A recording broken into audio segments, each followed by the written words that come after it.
there, and welcome to an incredible week, because I have something incredible to share with you today. Incredible. So you're going to want to stay for the whole video, because I'm actually going to help you override the need to perfect and override the need to people please. Because let's be honest, if you're human, perfectionism and people pleasing is a real thing. Now today, I'm also joined by my lovely Nixon, Dallas, Gentry, who's just eating breakfast. So if you hear anyone in the background, that's who's joining me today.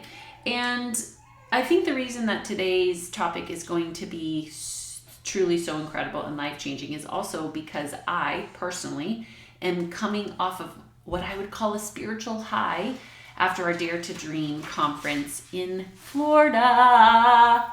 If you have not watched the highlight reel, don't you worry. I've included it in the links below because I kid you not, this conference was off the charts, life-changing, game changer. Florida will never be the same.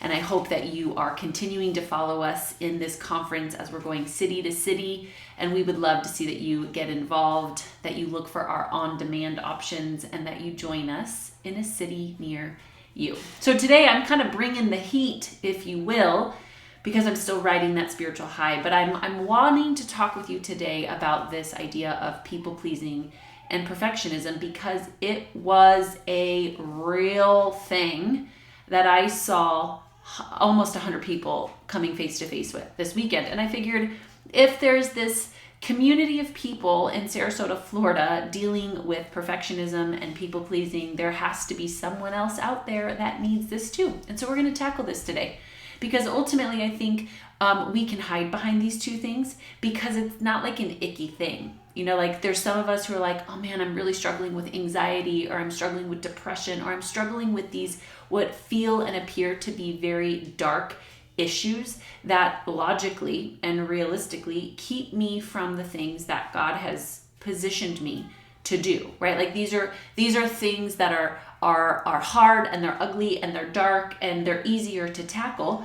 And I think that there's a large percentage of us who can hide behind people pleasing and perfectionism because it doesn't seem so ugly and it doesn't seem so dark, but it equally so will keep us from our purest destiny. Like it will actually keep us from walking in the visions and the purpose God has for us, but we don't always know that because it sounds prettier. You know, I'm just a perfectionist and I'm trying to make it all look right. And what's the shame in that?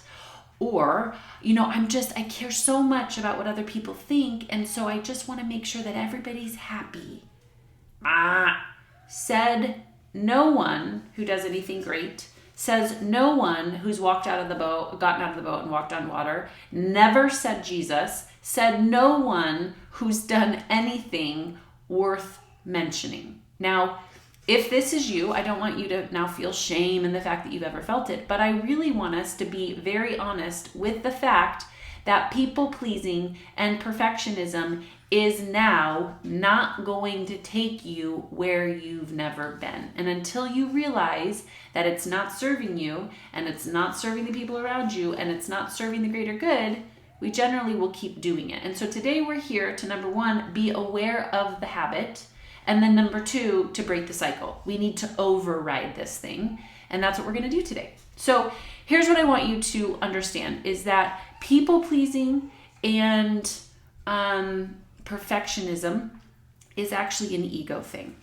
What do I mean by an ego thing? Well, we do it not because we love people. Sorry. We don't do it because we love people. We do it because we're actually ultimately afraid of rejection. It's not about them. It's about you. It's about me. It's about we.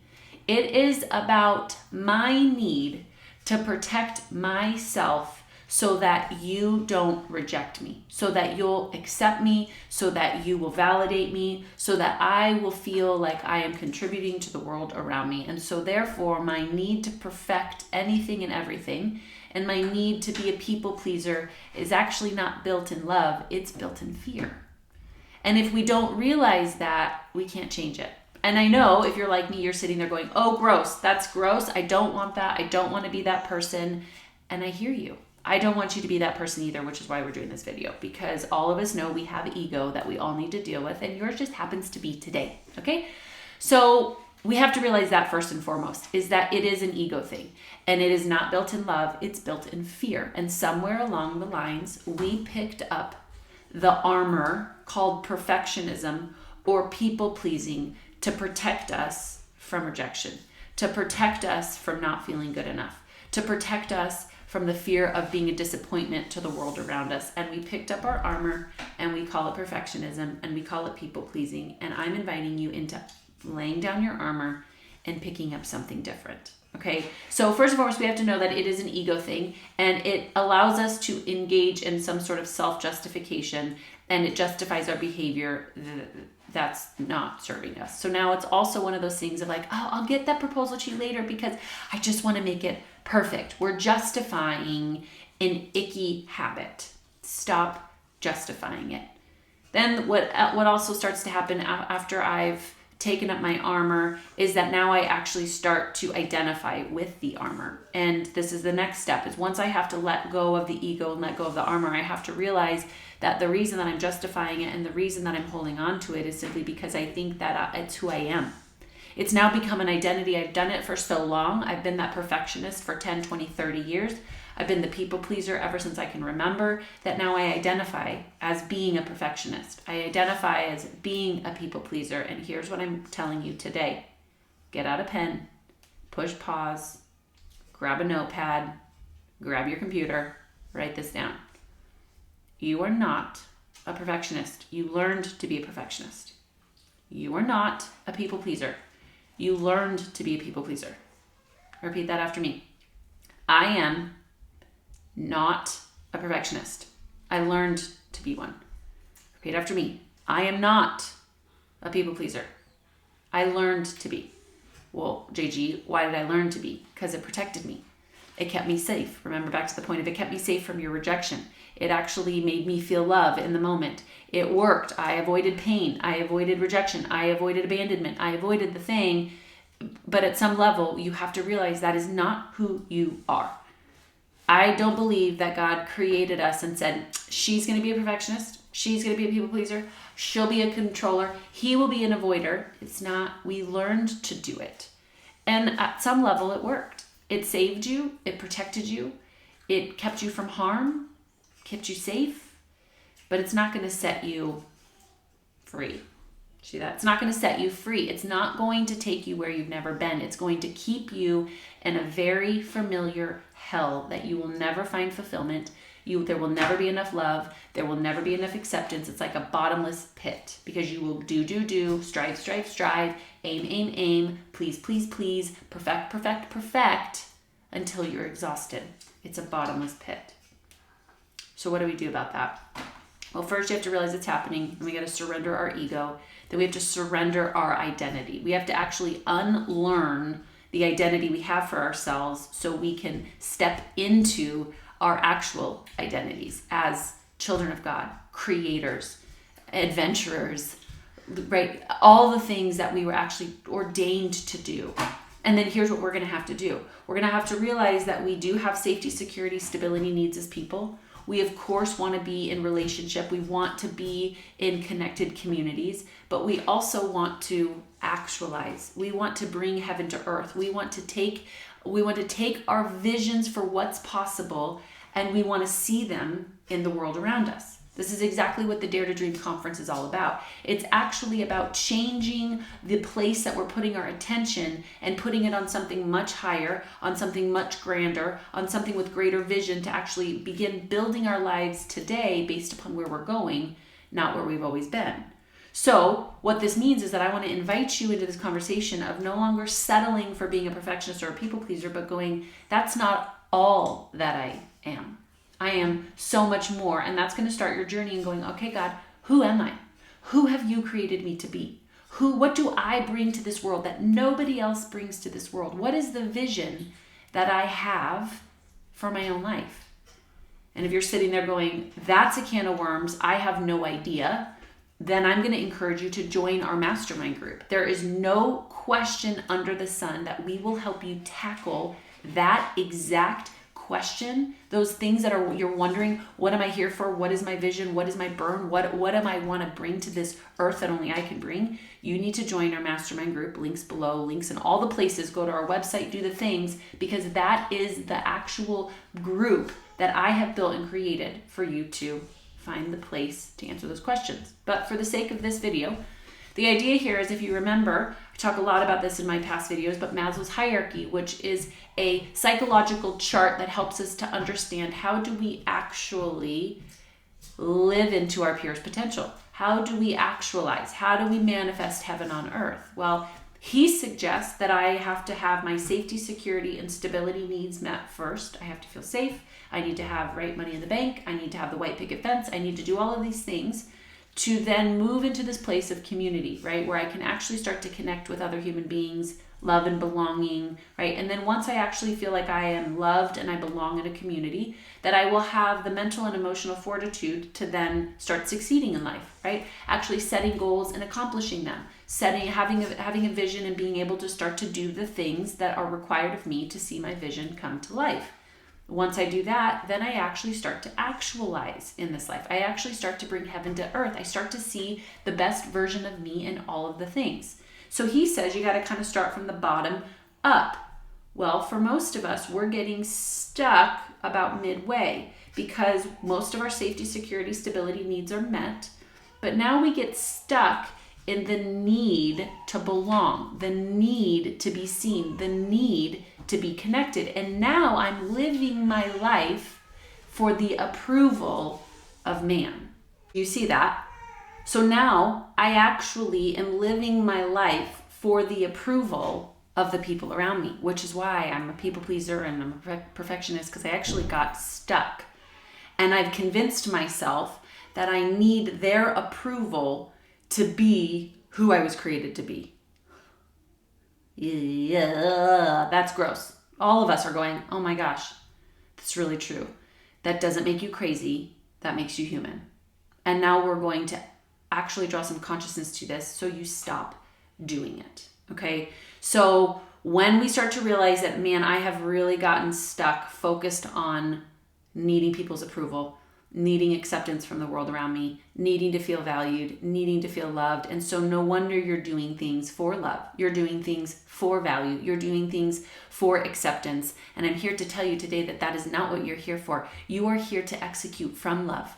You are here to execute from a place of insane value. You are here today to know your significance and to bring that significance to the world, not because you're perfect and not because you please everyone, but because you are a child of the Most High God who built you and intimately knew you in your mother's womb. And therefore, He's asking you to arise and to be seen and to be known and to be accounted for. That is what He has asked you to do, so that when the world does notice and does pay attention and does see all the amazing things that you do, that you point people back to Him and go, if you think this is good, look at the God who made me. Look at the God who has met me halfway. Look at the God who has met me on the waters. I got out of the boat. But look at who has helped me walk on water. If we continue to bow our knee to people pleasing and the need for acceptance and perfectionism, we continue to put ourselves in a position to get the glory that was never ours to take. Not only that, but we play small because you can only do so much, and you and I both know we're not thrilled with just the things that we can do in our own strength and in our own power. You and I are bored with that. And our world doesn't need one more person executing from a place of willpower to show off all of their accolades. What we need is a God who shows up and makes this world completely on fire and makes the impossible possible, because He is bigger than our hopes and our dreams and our wildest expectations. And my question to you today is, are you positioning yourself for not you to be seen, but for the God of the universe to be seen in and through your life? I'm preaching now. We're already at like 15 minutes in. You're going to have to give me a couple more minutes. If not, push pause and come back. But you're going to have to give me a couple more minutes, because now that I say that, you're going, well, how do I know this to be true? Well, let's look at the word.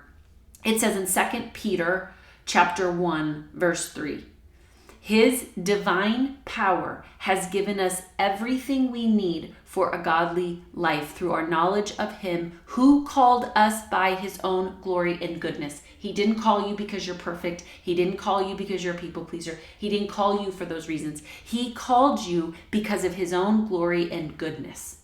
That is why. So take the pressure off, take the heat off, and now walk into what's already been given to you. His divine power, who probably can do it better than you could even on your best day, that's in and through you, working to show off his glory and goodness.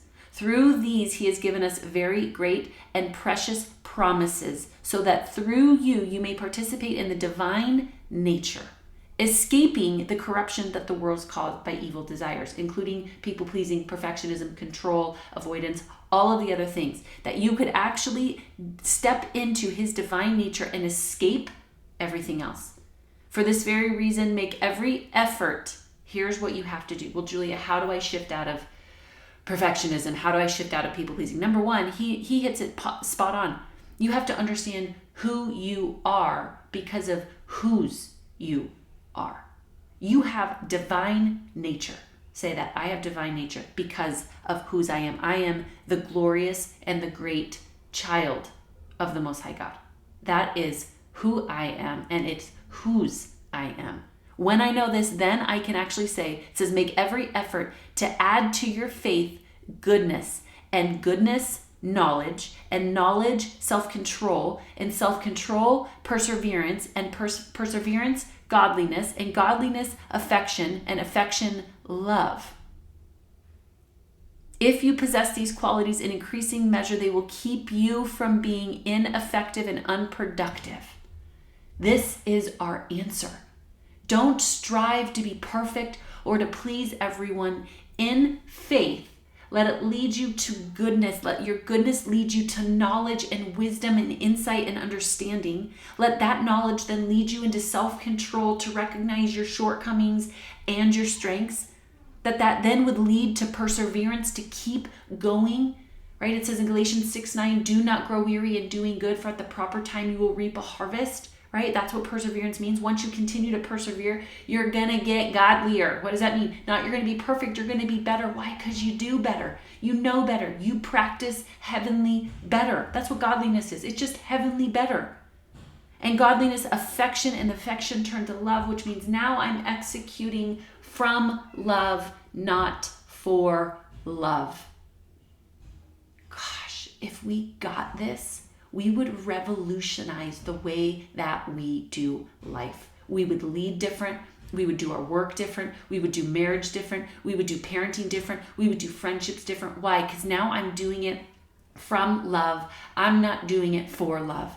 I'm not bowing my knee anymore to trying to be perfect or please everyone or to even care what other people think about me, because it's not about me anymore. And now I'm not asking the world to give me something that I have already got on the inside of me, which is called his divine power, who's called me by his own glory and goodness. And therefore I am free even when I don't feel like it. I am his even when I don't feel like it. I am good and right and pure even when I don't feel like it, not because of what I've done, but because of what he's done.